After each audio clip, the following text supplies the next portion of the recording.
그 거대한 성전은 정말 무너졌습니다. 금빛 지붕도 거대한 돌도 불길 속에서 사라졌습니다. 예수님께서 남기신 말씀은 수십 년 뒤 예루살렘에서 그대로 현실이 되었습니다. 돌 하나도 돌 위에 남지 않고 모두 무너뜨려질 것이다. 왜 예수님은 하나님께 바쳐진 성전을 옹호하지 않고 심판의 대상으로 선언하셨을까요? 그 이유는 성전 안에서 마지막 두 동전을 꺼내던 한 가난한 과부에게서 시작됩니다. 과부의 헌금을 지켜보신 예수님은 제자들과 함께 성전을 떠나 밖으로 걸어 나오셨습니다. 그때 한 제자가 눈앞에 펼쳐진 거대한 성전을 바라보며 감탄했습니다. 선생님, 보십시오. 얼마나 큰 돌이며 얼마나 아름다운 건물입니까? 성전은 단순한 건물이 아니었습니다. 하나님께서 이스라엘과 함께 하신다는 믿음의 상징이었습니다. 헤롯 대왕은 오랜 세월과 막대한 재정을 들여 성전을 크고 화려하게 확장했습니다. 밝은 돌로 세운 성벽과 금으로 장식된 건물은 햇빛 아래 거대한 산처럼 빛났습니다. 6월절이 다가오면 수많은 순례자가 예루살렘으로 몰려와 성전 뜰을 가득 채웠습니다. 재물을 파는 상인과 환전상들이 사람들 사이를 오갔고 성전에서는 막대한 돈이 움직였습니다. 제자들은 그 화려함 속에서 하나님의 영광과 이스라엘의 희망을 보았습니다.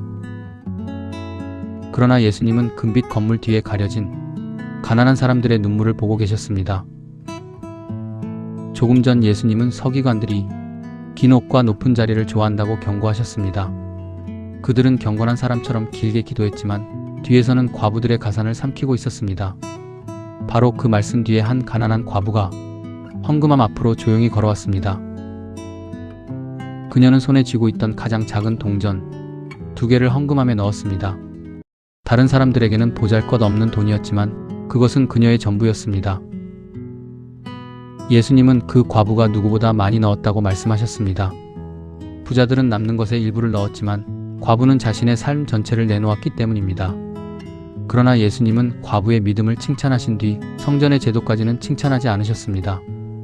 오히려 한 과부의 마지막 생활비까지 거둬들이는 성전을 떠나셨습니다. 성전은 본래 약한 사람을 보호하고 죄인이 용서를 얻는 곳이어야 했습니다. 그러나 그곳은 힘 있는 사람의 권력을 지키고 가난한 사람의 희생을 요구하는 곳으로 변했습니다.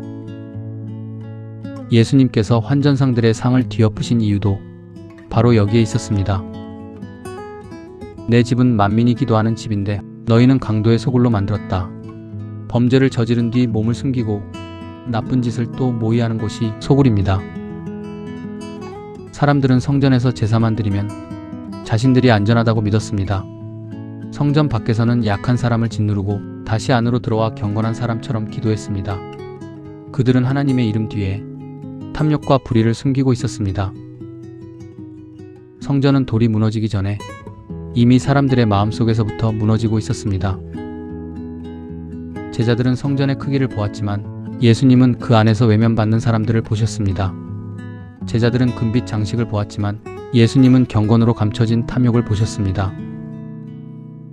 그때 예수님은 제자들의 감탄에 충격적인 말씀으로 대답하셨습니다. 내가 이 큰 건물들을 보느냐? 돌 하나도 돌 위에 남지 않을 것이다. 예수님의 심판은 아름다운 건축물을 미워해서 내려진 것이 아니었습니다. 하나님의 이름을 사용하면서도 하나님의 뜻을 잃어버린 종교를 향한 선포였습니다. 그리고 그 말씀은 수십 년 뒤 실제 역사 속에서 그대로 이루어집니다. AD 70년 티투스가 이끄는 로마 군대가 예루살렘을 포위했습니다. 성 안에서는 식량이 바닥났고 굶주림과 두려움이 사람들을 덮쳤습니다.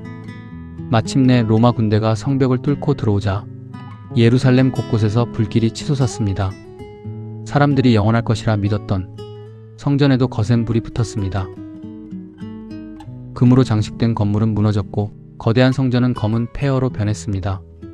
남겨질 것 같던 돌들은 예수님의 말씀대로 돌 위에 온전히 남지 못했습니다. 그러나 예수님께서 바라보신 것은 한 건물의 마지막만이 아니었습니다. 돌로 만든 성전이 사라져도 하나님을 만나는 길은 사라지지 않았습니다. 예수님은 자신의 몸을 가리켜 새로운 성전이라고 말씀하셨습니다. 십자가와 부활을 통해 하나님께 나아가는 길은 더 이상 한 건물 안에 머물지 않게 되었습니다.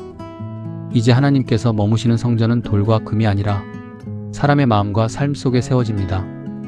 그렇다면 오늘 우리의 신앙은 우리 마음 속에 무엇으로 세워져 있을까요? 사람들에게 보이기 위한 크기와 숫자, 화려한 겉모습만 남아있지는 않을까요?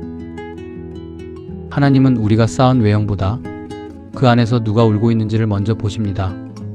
사랑과 공의가 사라진 신앙은 겉으로 온전해 보여도 이미 안에서부터 무너지고 있습니다. 예수님께서 무너뜨리고자 하신 것은 성전의 돌만이 아니었습니다. 하나님 없이도 안전하다고 믿었던 교만과 경건으로 감춰진 탐욕이었습니다.